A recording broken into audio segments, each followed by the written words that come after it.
মুর্শিদাবাদের ফরাক্কা সাকোপাড়া হল্ট স্টেশনে দীর্ঘদিন ধরে এলাকার বাসিন্দাদের দাবি হাওড়া কাটিহার এক্সপ্রেস ট্রেনের স্টপেজ দিতে হবে। এই নিয়ে একাধিকবার রেল দপ্তরকে ফারাক্কা রেল প্যাসেঞ্জার অ্যাসোসিয়েশনের পক্ষ থেকে স্মারকলিপি দেওয়া হয়, কিন্তু কোনো রকম হস্তক্ষেপ গ্রহণ করে না রেল দপ্তর। আর যার ফলে মঙ্গলবার সকালে 632-421 Azimganj Bhagalpur local passenger train Sakopara স্টেশনে দাঁড় করিয়ে চলে বিক্ষোভ। দীর্ঘক্ষণ বিক্ষোভের পর রেল কর্তৃপক্ষ বিক্ষোভকারীদের আশ্বাস দেন অবিলম্বে হাওড়া কাটিহার এক্সপ্রেস ট্রেনটি স্টপেজ দেওয়া হবে। আর তারপরেই বিক্ষোভ তুলে নেওয়া হয় ফারাক্কার রেল প্যাসেঞ্জার অ্যাসোসিয়েশনের পক্ষ থেকে। আমাদের আন্দোলন ছিল সাকোপাড়া রেল স্টেশনে হাওড়া কাটিহার এক্সপ্রেসের স্টপেজ। এটা আমরা গত 5 বছর থেকে এই দাবিতে আমরা আমাদের কর্মসূচি পালন করে আসছি।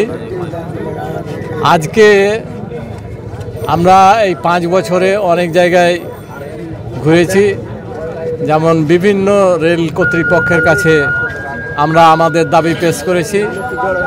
আমরা জনপ্রতিনিধিদের কাছে বলেছি, তারাও আমরা কয়েকবার তাদেরকে সঙ্গে নিয়ে মালদার ডিআরএম অফিসে গিয়েছি। তথাপি আমাদের যে স্টপেজ, সেই স্টপেজ যে তুলে নিয়েছে সেটা আর পুনরায় চালু করা হয়নি। এর পরিপ্রেক্ষিতে আমরা গত 14 ফেব্রুয়ারি 25 সালের ফেব্রুয়ারি মাসের 14 তারিখে আমরা আবার রেল রোকো আন্দোলন করেছিলাম। সেদিন রেল আটকানো হয়েছিল এবং সেদিন আজকে যিনি এসে এই এডিএম সাহেব যে বক্তৃতা করলেন, আবার আশ্বাস দিলেন, সেদিনও আশ্বাস দিয়েছিলেন কিন্তু কার্যকরী হয়নি। যার ফলে আজকের এই রেল রোকো কর্মসূচি আবার করতে হয়েছে। আজকেও আমরা কিছুদিনের মতো সময় দিয়ে আমরা আজকেও আমাদের আজকের মতো আন্দোলন স্থগিত করছি। কিন্তু ভবিষ্যতে এই যদি আন্দোলন স্টপেজ না হয় তাহলে জোরদার আন্দোলন হবে। এতে এর পরের বার আর পিছিয়ে আসার কোনো সম্ভাবনা নেই। আমরা আশা করছি রেল দপ্তর আমাদের সঙ্গে সহযোগিতা করবে।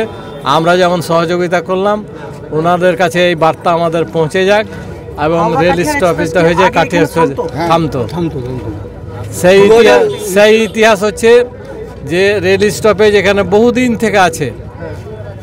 ফরাক্কা ব্যারেজ চালু হয়েছে সেই সময় থেকে আছে, যখন থেকে ট্রেনটা চালু হয়েছে। আগে অন্য নাম ছিল, এক সময় এনজেপি নাম ছিল। এনজেপি থেকে মালদা টাউন হলো, মালদা টাউন থেকে এখন আবার আরও দূরে যাচ্ছে। হ্যাঁ, তো এই বিভিন্ন ধাপে ধাপে ট্রেনের চেঞ্জ হয়েছে।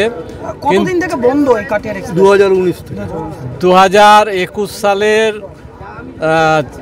19শে মার্চ থেকে বন্ধ হয়েছে। আমরা 25শে মার্চ এখানে প্রথম বিক্ষোভ সমাবেশ করি। বাজার কমিটি, এখানে যে অর্জুনপুর বাজার কমিটি আছে তার উদ্যোগে বিভিন্ন রাজনৈতিক দলের নেতাবৃন্দকে নিয়ে আমরা এই প্ল্যাটফর্মে প্রথম বিক্ষোভ করি। তার পর থেকেই চিঠি চাপাটি ইত্যাদি করতে করতে আমরা গিয়েছি, এমনকি জেনারেল ম্যানেজারের অফিস পর্যন্ত গিয়েছি। আপনার এতে পার্লামেন্টেও আমাদের যে এমপি সাহেব আছেন ঈসা খান, তিনি এই বক্তব্য আমাদের রেখেছেন। এতগুলো করার পরেও এই স্টপেজটা হয়নি। আন্দোলন তখন থেকেই চলছে, মাঝে মাঝে আন্দোলন হচ্ছে, মাঝে মধ্যে থামছে, এই করে চলে আসছে।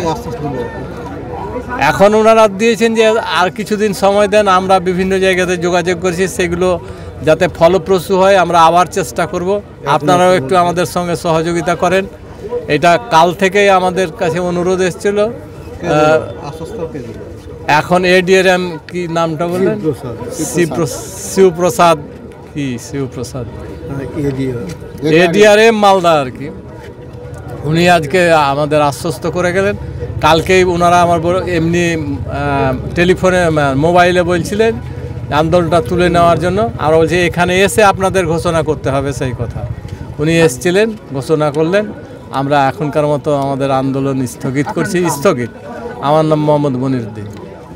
কিন্তু স্থগিত হলো, কিন্তু এই আন্দোলন জারি থাকবে।